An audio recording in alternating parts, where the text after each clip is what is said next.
Angela, would you like to introduce yourself? Yeah, hello, I'm Angela Palmer and I'm a development worker for MESH. And before working for MESH, I worked in EFL and ESOL for around 20 odd years. Thank you. And Safina?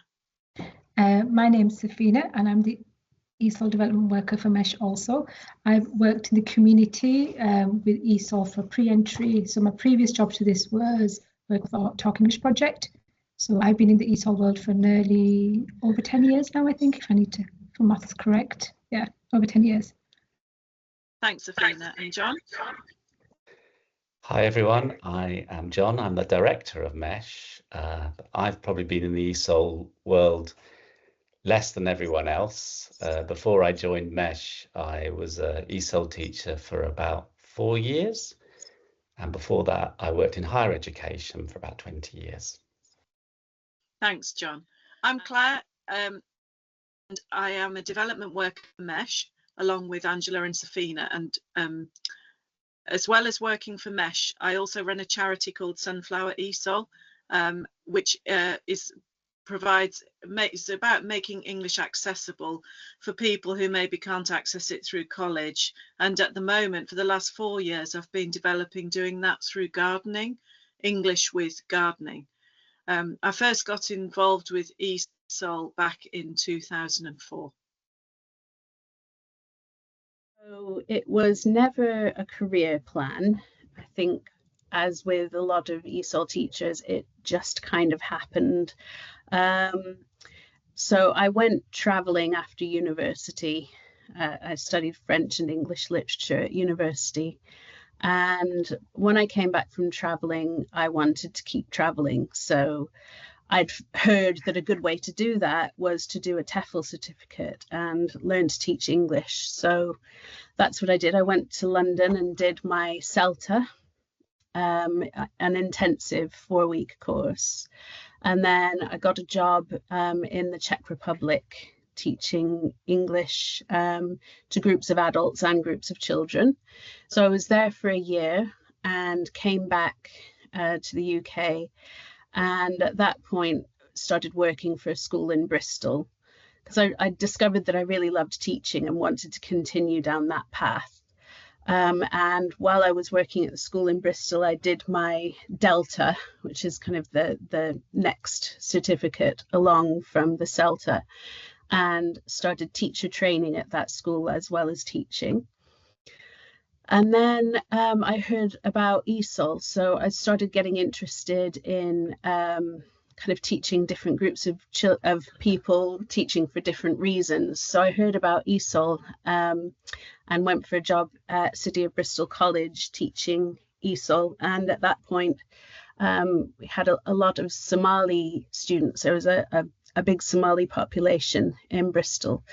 And I just absolutely loved teaching them and finding out about different people's backgrounds, and that kind of continued, and that's what pulled me into the ESOL world. And I stayed in ESOL after that for a long time. I did a certificate of education at the college, and then moved around and did lots of different ESOL teaching jobs. And I've just recently completed an MSc TESOL. I think very similar to Angela, it wasn't a pathway that I chose. I think it chose me. I started off as a community champion in Rochdale for Rochdale Council, where I would volunteer in the children's centres just to support the mums groups. And from there, it got picked up that they were going to offer a PETALS, which was Prepared to Teach Lifelong Learning course, which I did, part of the volunteering, which then led to supporting an ESOL classroom, which then led to another job, which was a coordinating role for a new project, which was Talk English for Rochdale Council. It was coordinating the ESOL provision, training volunteers to deliver pre-entry courses amongst the community within third sector and community centres. So I took that role on, and then within the role, I started teaching, supporting, and then I went to do my certificate in education, whilst I was in that role. So I did a lot of pre-entry and entry 1 classes. They were unaccredited. And then I did some teacher training with Rochdale Training. So I did lots of other things there. So I did my assessor's course with them as well whilst I was working for Rochdale Council. And then it just roller coastered from that, and now I'm here. So I came in much later in life, I think, than everyone else, probably because I worked for a long time in higher education. And then I decided on a career change late on, really. And I went back to school. I did a PGCE when I was in my 50s. And it was a 14 plus PGCE with a specialism in ESOL and literacy at the University of Bolton.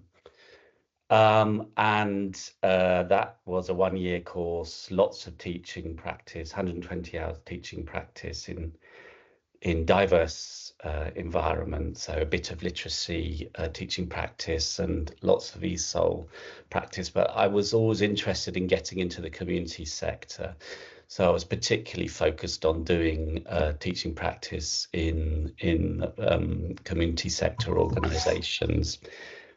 In my previous job, I worked in higher education. I worked a lot on migration to the UK. So I was already interested in that kind of world. So ESOL was really interesting to me from that point of view. And working in the community sector was also interesting because that was about that sort of broader context of supporting migrant populations, especially refugees and asylum seekers in the UK. So after I qualified with that PGCE, unsurprisingly, I got a teaching job in the community sector, working for a tiny organisation in Blackburn that mostly supported Syrians on the Vulnerable Persons Resettlement Scheme. And then I worked for another organisation in Manchester at that time. And, you know, when you work in the community sector, often you find that you're sort of cobbling together sort of little bits, some hours here and some hours there and so on. So that's the way that I got more into the ESOL world. And the other thing about it, which is interesting in the community sector, is it sort of opens up the opportunities to different kinds of work. So alongside my teaching work, I had a role supporting Afghans in bridging hotels in the Manchester region. So, and that came from that ESOL background as well. And then I started working for MESH. I went to uni and did a BSc QTS. So I trained as a primary school teacher, and I worked as a primary school teacher for not very long, 3 or 4 years, and then I left. I had twins, and then I went back for a year, and then I was like, I really don't want to do this anymore, and I left teaching and never thought I'd go back. And then I did a completely different job for a while, and then I discovered ESOL teaching, and I went to Thomas Danby, as it was called then. It's now the Enfield Centre at Leeds City College, and I did a First Steps to Teaching ESOL course as an introduction. But because I'd got a teaching degree, I didn't need to do any specific ESOL qualifications, and I started. I just started. I think I was working for the council to begin with. Going round primary schools and doing ESOL classes for the parents of the primary schools.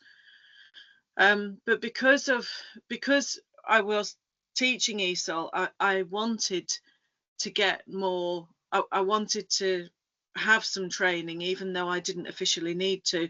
So I did a level 5 ESOL course that at that time Leeds City College were doing, and then I got a job at Leeds City College working at Brudenell Centre, which again has closed now, another community centre that's closed.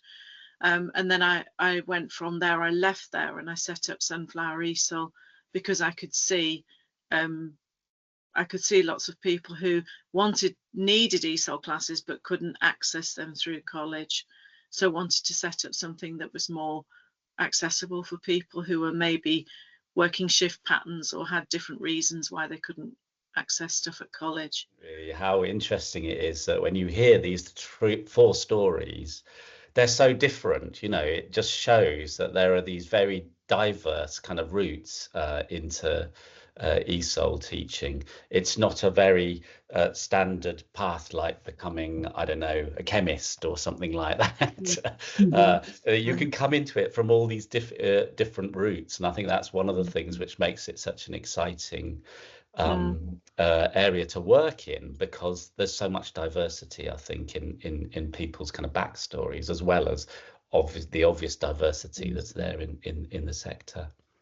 Definitely. And there could be 20 of us and we'd each have a different route as well. You know, we're just a really small example. John, can I just ask, you talked about having a change of career and sort of not coming into ESOL till a bit later. Can you describe sort of any skills or experience from your previous jobs which were transferable? Sure. Yeah, so as I said, I worked in higher education for 20 odd years, so I had all that backstory of teaching in that environment. So of course a lot of the stuff around kind of lesson planning and so on was something which was not that new to me. But at the same time, it was very, very new, because when you're teaching in the higher education sector, then the constituency that you're teaching to is so different to the kind of teaching and the sort of delivery and the issues you need to think about when you're teaching in the ESOL world. And I think that's one of the really fascinating challenges about working in ESOL, is that it's actually not just about delivering English, learning about English language. It's having that awareness and kind of sensitivity to the range of people that you're coming into contact with, and understanding the contexts, all the sort of social and political contexts which have brought people into this country who then need to acquire English learning as part of a process of integration and empowerment in the UK. So although I brought some experience, I definitely learned a lot through doing the training and of course beginning to do the teaching. Yeah, that's really good. I was interested, Safina, you talked about sort of starting off as being a community champion. What was it that kind of made you kind of take the steps? Because I know you said that sort of ESOL found you, it wasn't something that you chose. But what was it that kind of inspired you or motivated you to go from being a community champion to actually being where you are now? So again, with the teaching, it's led me this way, because my background's IT. My degree I had done was in IT, and I always wanted to teach in the community IT. I always wanted to teach the migrant community IT, especially the women, and I wanted to always upskill. And I knew that digital was it was a way forward, and it's the current thing. But I never got the opportunity because then I had a break with the children. So I found that as a way in almost. But it still didn't take me that way. It took me ESOL. We needed a support to an assistant for the ESOL teacher, just to support, and that opportunity came. So I thought I'd volunteer to give me the experience of the classroom, despite it not being IT, just to see what it's like teaching adults. So I used to support the teacher there, and then she had to leave. And then the opportunity came for me to lead, and I was like, I can't teach, I haven't even got any qualifications. And she was like, no, we'll put you on a qualification, you're getting the practical experience. And that was nice then, because I actually had real life experience, because when I did the petals, I didn't have any real life experiences, because when I was in that course, everybody was teaching, and I wasn't. I was just a community champion and doing sessions, but I wasn't doing the ESOL at that point. So it was like all my examples were like hypothetical. But then when I went to do my cert TED, because I'd done a lot of delivery and I was delivering training for volunteers, and then I used to step in for classes. I actually then had real life examples for my assignments, which really helped then. So my route's been almost backwards, supporting and not traditional ESOL, and then having to do schemes of work, which I was doing, and I wasn't even aware that that's what was needed. But then when I went and did the third head and the petals, I realised I was doing a lot of the things without even having the education behind it. But I think that's just because of my own education and just the project in itself. Yeah, so it's been an interesting way into ESOL. But I've always wanted to help, and volunteering has been in my blood, and I've always wanted to support. Angela, what would you say to somebody who is considering being an ESOL teacher now? What advice would you give?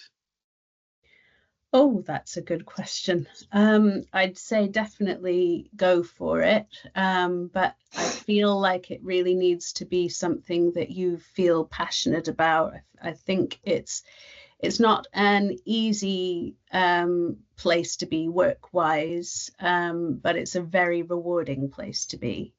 And something that John said about kind of moving from teaching in higher education into ESOL and the learning process, I felt like that was the same. I feel like a lot of people maybe start thinking about moving to ESOL when they've been an EFL teacher and they've taught abroad. And that the qualifications like the CELTA that are designed to help you learn how to teach definitely give you the baseline teaching skills to be an ESOL teacher. They do. But there was a real kind of period of adjustment when I moved from EFL to ESOL, because it's going to, as John said, you're not just, say, for example, teaching exam skills to learners. You're also kind of learning so much about them and the backgrounds and the political aspects and everything that typical people in an ESOL classroom have been through. There's a real kind of steep learning curve, and a lot of it is intuition and kind of being interested in the people that you're in the room with. And there are skills you can learn from doing qualifications, but I think a lot of ESOL is learned on the job, in the room, and it's kind of always going to surprise you and always be interesting. It might be quite scary sometimes as well, and quite challenging, but it's kind of the most interesting job, one of the most interesting jobs I think you can do. So my advice would be give it a try. And you can always go and volunteer. There's lots of volunteer opportunities, and try it out and see how it feels before you commit to a career in it. Thank you all for your answers. That's been really informative.